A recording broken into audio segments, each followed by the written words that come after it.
Hi there. I am going to take you on a spontaneous tour of an area of my house which I would describe as organized yet full of non-used items. So what do we call that? Not a good use of space and an energy drain. So because I'm on a kick of feeling the embodied experience of letting go rather than talking about it while avoiding the physical reality of it, which is represented by stuff in my case.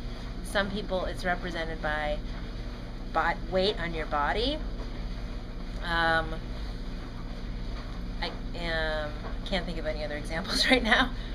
But in my case, the unexamined areas of my psyche are represented by the stuff that I haven't touched in my living space, in my office, for years. They're the things I don't want to touch.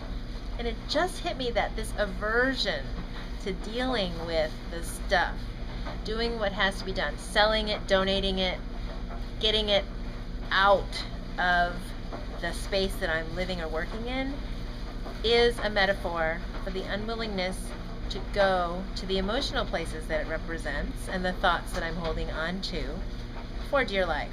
We all have these. So find the corner of your house that's filled with completely useless items, no matter how organized it is. You might have bought many beautiful containers to hold these things in, and they might be filed away gorgeously, but if they're not serving you, you will serve yourself by going through the actual physical process of getting these things out of your home. So here's my area.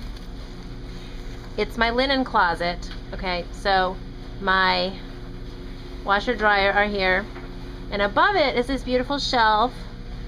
And okay, these items I use. Those are the laundry detergents and fabric softeners, although what's in this basket right here, I don't know. And I have not used a Swiffer in several years, so those probably need to go.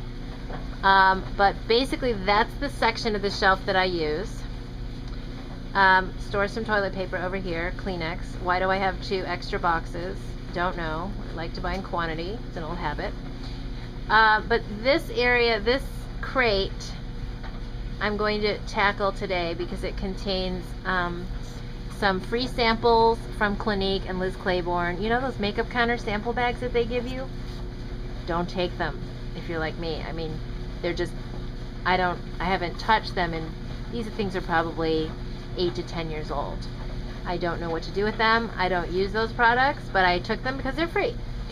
And over here, I love this because my parents are pharmacists, so I have lots of pills and pharmacy type items, eye drops, things. Oh, and I see some hotel shampoos and soaps in there. Have not touched them for decades. They're all going. And you see how beautiful it is? It's in this clear plastic container which I bought for it. They're each in Ziploc bags. They're totally organized.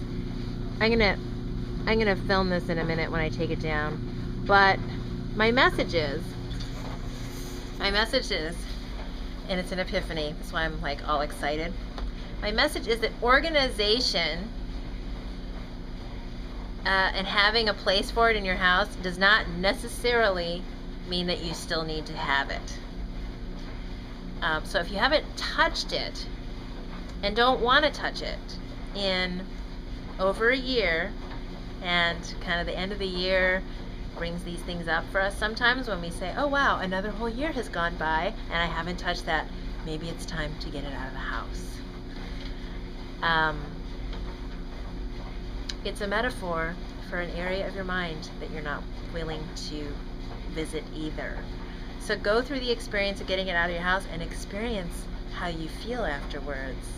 And you've cleared out a space in your own mind at the same time. Try it.